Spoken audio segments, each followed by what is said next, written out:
Assalamualaikum warahmatullahi wabarakatuh. Sampurasun Historia. Baik, apa kabar hari ini?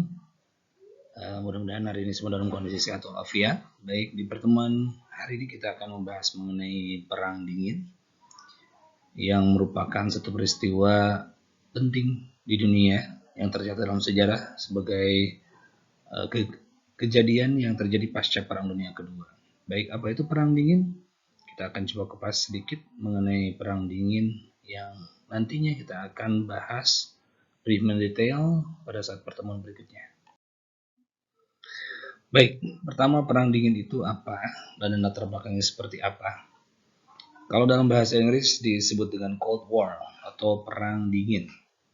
Kenapa disebut Perang Dingin? Ya karena memang perang yang terjadi antara Amerika Serikat dan Uni Soviet ini dilakukan tanpa secara langsung terjadi pertempuran antara kedua negara atau tidak secara langsung terjadi perang terbuka antara kedua negara. Nah, apa yang menyebabkan terjadi perang dingin? Pertama kita lihat latar belakang perang dingin. Pasca Perang Dunia Kedua muncul Amerika Serikat sebagai negara pemegang perang dari pihak sekutu. Di sisi yang lain, muncul Uni Soviet sebagai negara besar dan berperan membebaskan Eropa bagian timur dari tangan Jerman dan membangun perekonomian negara di Eropa Timur. Nah, kemudian ada juga munculnya negara-negara yang berkembang pasca Perang Dunia Kedua di luar wilayah Eropa. Selanjutnya, faktor-faktor apa yang menyebabkan Perang Dingin itu terjadi? Kita lihat, pertama ada perkembangan ideologi atau penyebaran ideologi. Penyebaran ideologi ini yang dimaksud adalah ideologi liberalis kapitalis yang diusung oleh Amerika Serikat dan ideologi sosialis komunis yang diusung oleh Uni Soviet. Nah, kemudian keduanya memiliki perbedaan yang sangat tajam di antara kedua ideologi ini, sehingga sangat sulit untuk dipersatukan. Dan kemudian kedua negara pun berharap bisa menyebarkan paham-paham atau ideologi tersebut ke seluruh negara di dunia. Kemudian kedua, keinginan untuk berkuasa ini sudah menjadi motif dari berbagai bangsa yang memang terkenal sebagai penakluk bangsa yang lain, itu keinginan untuk mendapatkan kekuasaan di dunia. Nah, baik Amerika Serikat ataupun Uni Soviet, mereka berkeinginan untuk meluaskan pengaruhnya ke seluruh dunia. Kemudian yang ketiga, berdirinya fakta pertahanan. Dalam hal ini, Amerika Serikat bersekutu dengan beberapa negara Eropa Barat, kemudian membentuk fakta pertahanan yang dikenal dengan NATO atau North Atlantic Treaty Organization.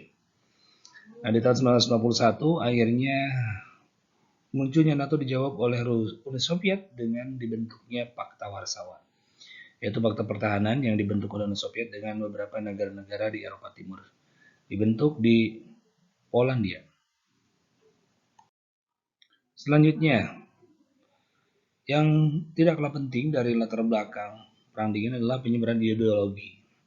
Amerika Serikat menyebarkan paham liberalis kapitalis, sementara Uni Soviet menyebarkan paham sosialis komunis. Dan kedua negara mencoba untuk mempengaruhi negara yang lain, terutama negara-negara berkembang, termasuk Indonesia pun mendapat imbas dari proses penyebaran ideologi ini, di mana di tahun 1955 kita mencatat bahwa Partai Komunis Indonesia pernah menjadi 4 besar pemenang pemilu di tahun itu. Kemudian di tahun 60-an mereka memiliki masa yang cukup besar, relatif besar, dan di tahun 66 kemudian secara resmi dibubarkan.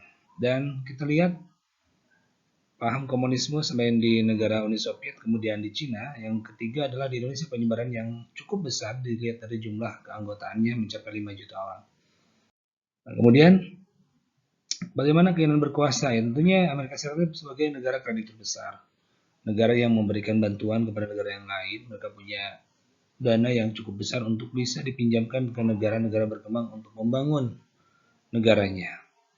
Jadi dengan harapan itu, Amerika Serikat bisa mengendalikan negara yang diberikan bantuannya. Kemudian juga menjadi tempat pemasaran hasil industri, dan yang paling penting menjauhkan dari pengaruh sosialis komunis.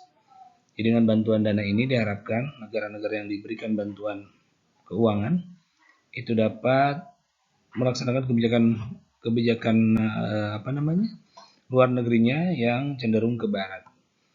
Kemudian yang kedua, Uni Soviet juga mulai kuat ekonominya, juga tidak mau kalah dengan strategi Amerika Serikat, Namun untuk Uni Soviet, mereka lebih banyak memberikan bantuan ke negara Eropa Timur dan sebagian negara Asia dalam bentuk bantuan persenjataan. Termasuk mungkin sebagian pun ada yang diberikan ke Indonesia. Sehingga kita lihat di tahun 60-an, ya PKI punya kekuatan yang besar.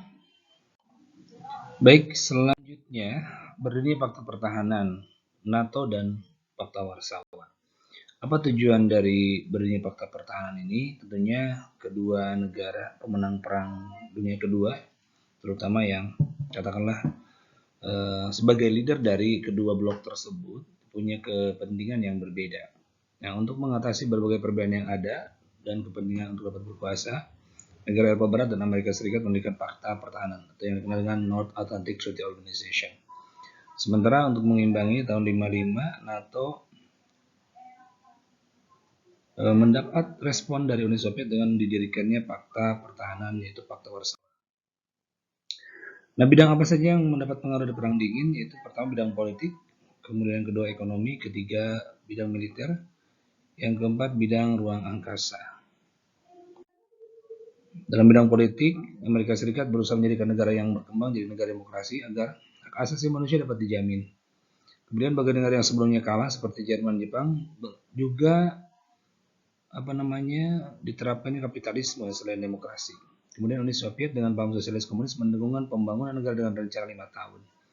Dan cara tersebut dilakukan dengan diktator bukan liberal, jadi lebih cenderung menerapkan absolutisme kekuasaan.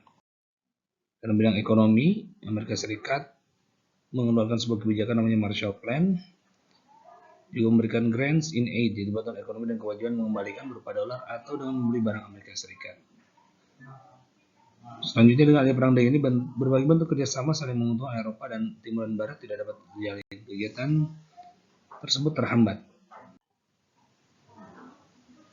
Baik, selanjutnya pembentukan aliansi militer di bidang militer. Ini ada NATO, kemudian ada Southeast Treaty Organization (SEATO).